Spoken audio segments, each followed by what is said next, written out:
Assalamualaikum warahmatullahi wabarakatuh. Halo teman-teman, berjumpa lagi dengan saya Anin dalam kanal YouTube anin.education. Hari ini kita akan membahas mengenai replacing sulfur pipeline atau mengganti line pipa sulfur. Teman-teman, sebelum memulai, alangkah baiknya mohon untuk subscribe, like, komen, dan share.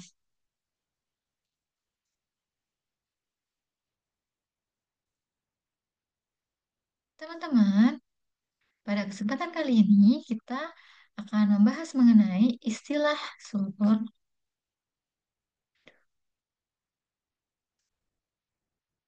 Teman-teman, pada kesempatan kali ini, kita akan membahas mengenai istilah ataupun singkatan dari APD standar.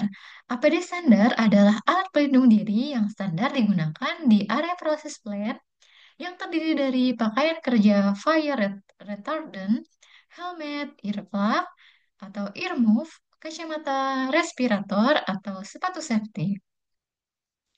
Prosedur kerja standar atau standar operation procedure merupakan instruksi tertulis langkah-langkah sebuah pekerjaan yang menggambarkan metode kerja yang aman dan standar. Selanjutnya akan dilakukan istilah atau singkatan SOP. Line pipa sulfur berfungsi untuk mengarahkan sulfur masuk ke dalam kiln. Sulfur adalah satu bahan yang dimasukkan ke dalam kiln untuk membantu proses reduksi. Safety Health Environment Consideration. Pekerjaan yang mengganti line pipa sulfur merupakan kegiatan yang memiliki potensi bahaya berupa bahaya mekanis seperti terbentur, terkilir, tersandung, terpeleset, dan terjepit.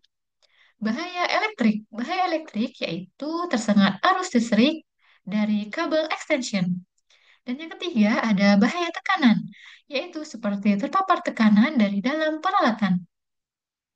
Dan bahaya temperatur yaitu terbakar atau terpapar panas dari api pengelasan dan pemotongan menggunakan oksiasetilin. Dan terakhir adalah bahaya kimia, biologis, dan radiasi, yaitu menghirup gas beracun dan kekurangan oksigen. Pekerjaan ini juga ada bahaya kebisingan seperti terpapar kebisingan, bahaya gravitasi seperti jatuh dari ketinggian, jatuh dari tingkat yang sama, dan tertimpa benda. Angkat mengangkat, yaitu bekerja dengan beban, peralatan angkat, pengangkatan manual, dan beban tergantung. Ergonomis, yaitu pekerjaan dengan keletihan dan posisi yang tidak aman. Guna mencegah terjadinya kecelakaan kerja akibat potensi bahaya tersebut di atas, maka pekerja harus melakukan yang pertama ada eliminasi. Eliminasi bahaya dengan mematikan peralatan dan mengurangi kebisingan menggunakan earplug atau earmuff, kunci atau lock mesin, membersihkan area kerja, memperkenalkan perangkat mekanik, em, memperkenalkan perangkat mengangkat mekanik untuk menghilangkan penanganan bahaya manual, dan rekayasa engineer atau kontrol teknik atau perancangan dengan mengendalikan jalan masuk ke lokasi kerja dengan memasang barikade pita merah putih dan pengaturan jam kerja karyawan. Pencegahan lain dengan administrasi yaitu taati prosedur kerja standar, surat izin kerja, dan praktik kerja aman yang terdokumentasi lainnya. Kemudian ada izin kerja dan selanjutnya guna mencegahnya dengan menghilangkan atau mengurangi risiko kecelakaan dengan menyiapkan dan menggunakan personal protective equipment atau alat pelindung diri berupa APD standar dan sarung tangan, APD las oxyacetylene berupa Google Glass, sarung tangan las apron, APD las busu listrik berupa kaplas, dan kacamata potong, sarung tangan las dan apron, kemudian body harness. Prosedur kerja dengan melengkapi persyaratan dan perlengkapan kerja. Yang pertama, Lengkapi persyaratan kerja dengan mengetahui jumlah pekerja dan tidak kurang dari 3 orang. Pekerja harus mengikuti semua persyaratan keselamatan kerja ataupun persyaratan kerja lainnya yang diatur oleh masing-masing lokasi kerja. Menyiapkan peralatan yang dibutuhkan, menggunakan APD standar dan APD tambahan berupa safety full body harness, apron, kaplas, kaos tangan las, kacamata potong, dan yang terakhir, meminta izin kerja atau permit tool. Melakukan persiapan pada dengan tujuan ini agar sumber bahaya yang akan muncul dari dan sekitar pekerjaan itu mulai dari persiapan sampai pekerjaan itu selesai dapat diidentifikasi sebelumnya. Bahaya mempunyai bahaya dengan melakukan persiapan tools seperti kaki tersandung, pengendaliannya yaitu letakkan tools atau material di tempat yang aman agar tidak mengganggu pergerakan. Bahaya lainnya yaitu terjepit tools dengan pengendaliannya yaitu memastikan jari tangan Anda dan anggota tubuh lainnya tidak berada di bawah tools atau material yang akan diletakkan. Menggunakan kaos tangan saat melakukan pekerjaan. Bahaya lainnya yaitu tertimpa tools. Pengendaliannya yaitu bekerja sama dan komunikasi yang baik dengan rekan kerja untuk mengangkat tools atau material yang berat. Langkah kerja yang kedua, mengambil permit dengan bahaya kaki tersandung dan terpleset. Pengendaliannya yaitu pastikan area yang dilalui aman dan tidak ada genangan air atau oli. Jangan mengambil jalan pintas. Langkah kerja yang ketiga ada look and take. Bahayanya yaitu kaki tersandung. Pengendaliannya dengan pastikan area pengelokan aman untuk dilalui. Melepas line pipa sulfur lama. Tujuannya adalah untuk menggantikan pipa yang lama dengan pipa yang baru. Langkah kerja melepas flexible hose. Yang pertama, lakukan buka dan lepas konektor flexible hose. Buka dan lepas flexible hose dari pasangannya. Yang terakhir, simpan flexible hose di tempat yang aman. Bahayanya yaitu tangan terbentur pada saat membuka konektor dan flexible hose dan lakukan pengendalian dengan gunakan tools yang standar dan sesuai peruntukannya. Putar fleksibel hose dan konektor dengan perlahan. Pastikan posisi badan sudah benar pada saat memutar fleksibel hose dan konektor. Langkah kerja yang kedua yaitu melepas pipa lama. Yang pertama, lakukan pasang dan posisikan seling penggantung untuk kedua ujung pipa. Gantungkan dan posisikan chain blocks pada kedua ujung pipa. Pasang seling pada pipa yang akan dilepas di kedua ujungnya.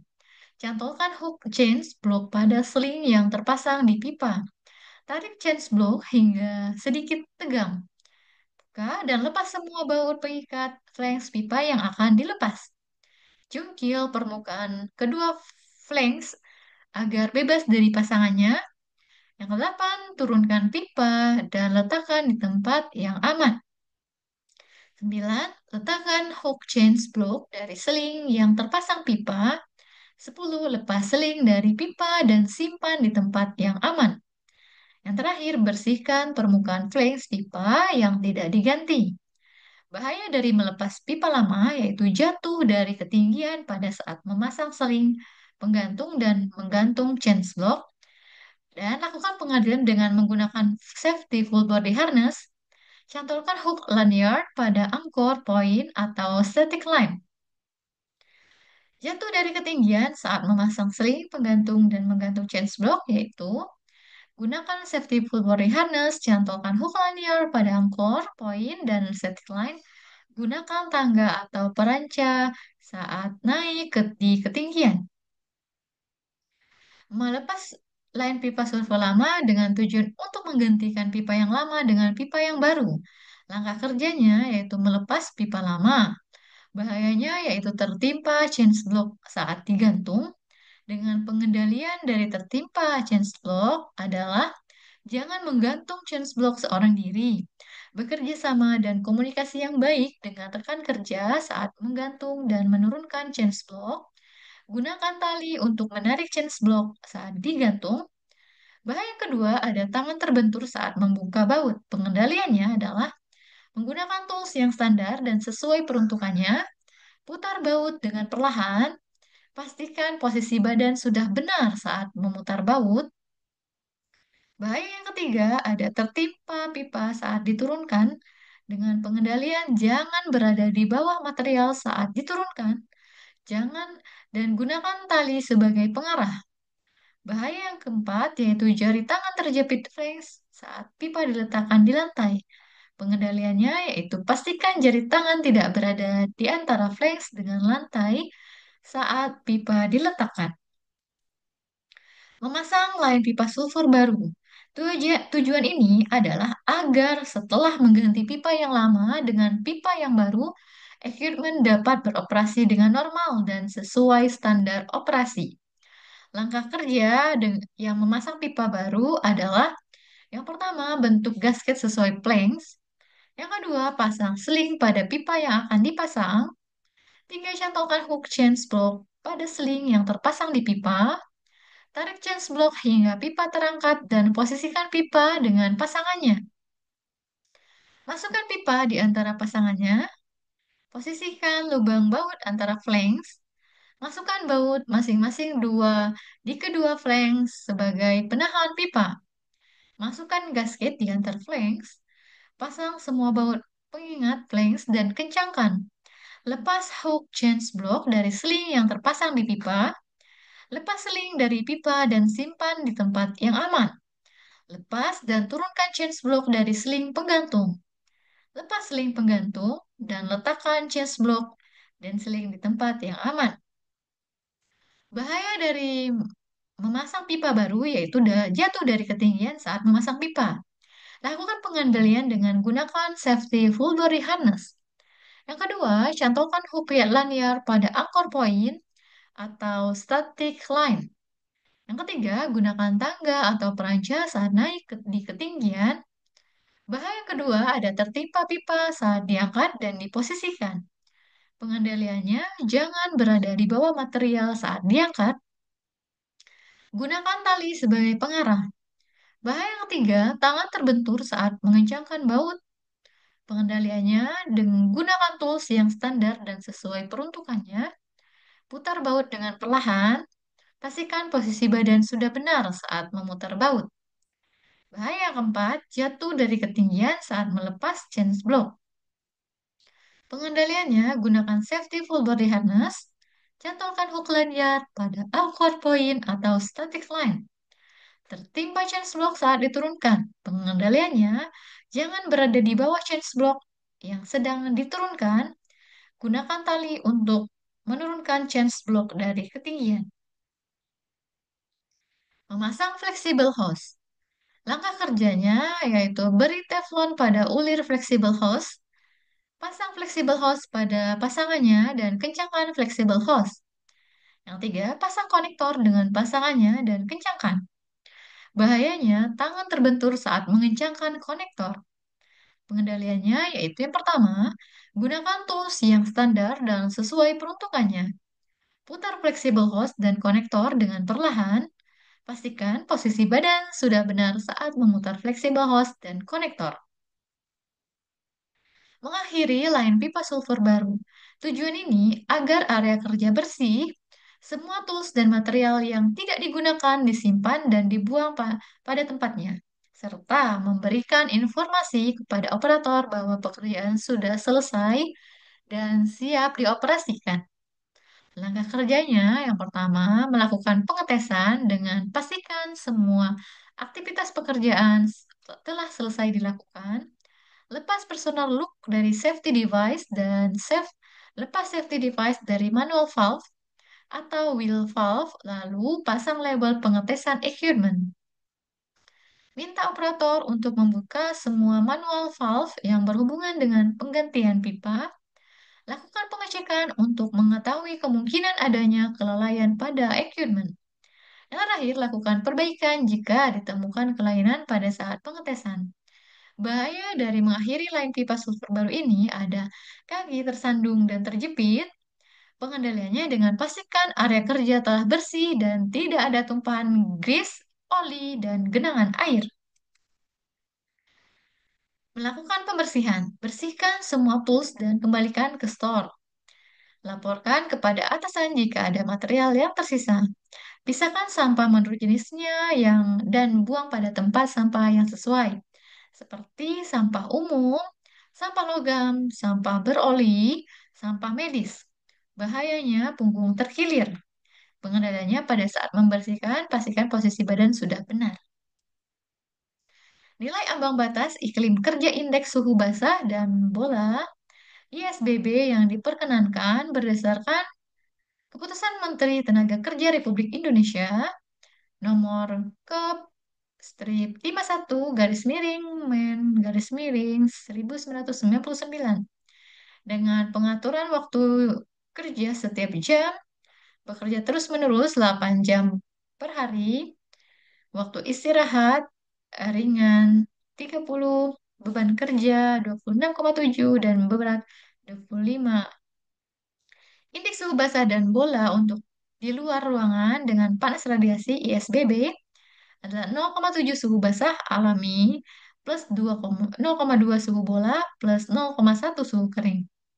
Indeks suhu basah dan bola untuk dalam atau di luar ruangan tanpa panas radiasi ISBB 0,7 suhu basah alami plus 0,3 suhu bola. Catatan, beban kerja ringan membutuhkan kalori 100 sampai 200 kilokalori per jam.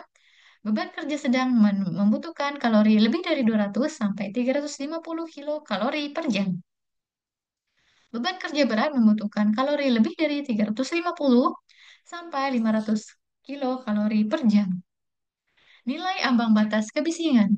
Berdasarkan Keputusan Menteri Tenaga Kerja Republik Indonesia nomor ke strip 51 garis miring garis miring 1999, waktu pemanjaan per hari dengan intensitas kebisingan dalam dBA yaitu 8 jam ada 85 dBA, 4 jam 88, 2 jam 91, dan 1 jam 94. Catatan, tidak boleh terpanjang lebih dari 140 dBA walaupun sesaat. Nilai ambang batas getaran untuk pemajanan lengan dan tangan berdasarkan Keputusan Menteri Tenaga Kerja Republik Indonesia nomor ke garis strip 51 garis miring garis miring 1999, waktu pemajanan per hari kerja 4 jam dan kurang dari 8 jam, nilai percepatan pada frekuensi dominan meter per detik kuadrat yaitu 4 gram 0,42 jam dan kurang dari 4 jam 6 meter per detik kuadrat 0,61, 1 jam dan kurang dari 2 jam 8 meter per detik kuadrat 0,81 gram, kurang dari 1 jam 12 detik meter per detik kuadrat 1,22. Catatan, 1 gram sama dengan 9,81 meter per detik kuadrat. Nilai ambang batas frekuensi radio atau gelombang mikro. Frekuensinya ada keterangan kilohertz, megahertz, gigahertz, frekuensi dalam megahertz, miliwatt per sentimeter persegi, volt per meter, ampere per meter. Bisa dilihat dari ketentuan frekuensi dan ketentuan medan listrik, kekuatan medan magnet, dan rata-rata waktu pemajaan per menit. Waktu pemajanan radiasi sinar ultraungu yang diperkenalkan. Masa pemajaan per hari dengan iradasi efektif atau EF adalah volt per sentimeter kuadrat. Kesimpulannya, teman-teman, proyek penggantian jalur pipa sulfur replacing the sulfur pipeline merupakan langkah strategis yang penting untuk menjamin kelangsungan operasi, keselamatan kerja, serta efisiensi proses produksi di fasilitas terkait. Pipa sulfur yang lama berpotensi mengalami korosi, kebocoran, atau penurunan integritas material akibat paparan jangka panjang terhadap zat kimia bersuhu tinggi dan bersifat korosif, sehingga peningkatan risiko kegagalan teknis sangat tinggi jika tidak segera diganti.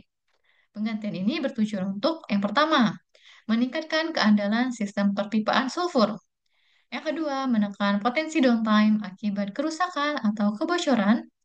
Yang ketiga, memenuhi standar keselamatan dan lingkungan terbaru, serta mengurangi biaya perawatan jangka panjang. Selain itu, penggantian pipa juga menjadi bagian dari strategi preventif dalam manajemen aset yang tidak hanya mengandalkan perbaikan setelah kerusakan, tetapi juga melakukan modernisasi infrastruktur secara berkala. Dengan pelaksanaan proyek ini diharapkan operasional unit pengolahan sulfur dapat berjalan lebih optimal, aman, dan sesuai dengan standar industri migas atau petrokimia yang berlaku. Kebersihan proyek ini sangat bergantung pada perencanaan teknis yang matang, pengawasan yang ketat selama pelaksanaan, serta sinergi antara tim engineering, procurement, dan construction. Referensi yang saya dapat dari Undang-Undang Nomor 1 Tahun 1970 tentang Keselamatan Kerja, Kepmen nomor 555 ke garis miring 28 garis miring M titik PE garis miring 1995 tentang keselamatan dan kesehatan kerja pertambangan umum Menteri Pertambangan dan Energi. Peraturan Menteri Energi dan Sumber Daya Mineral Nomor 38 Tahun 2014 tentang penerapan sistem manajemen keselamatan pertambangan mineral dan batu bara. Kepmenaker RI Nomor 51 Tahun 1999 tentang nilai ambang batas faktor fisika di tempat kerja. Peraturan Menteri Tenaga Kerja Republik Indonesia Nomor per titik 05 garis miring Men garis miring 1985 tentang pesawat angkat dan angkut Menteri Tenaga Kerja. Teman-teman, terima kasih sudah menonton video ini. Apabila ada kata yang kurang berkenan, mohon dimaafkan. Semoga apa yang telah disampaikan bermanfaat untuk kita semua. Wabillahi taufiq wal hidayah. Wassalamualaikum warahmatullahi wabarakatuh. Salam insinyur.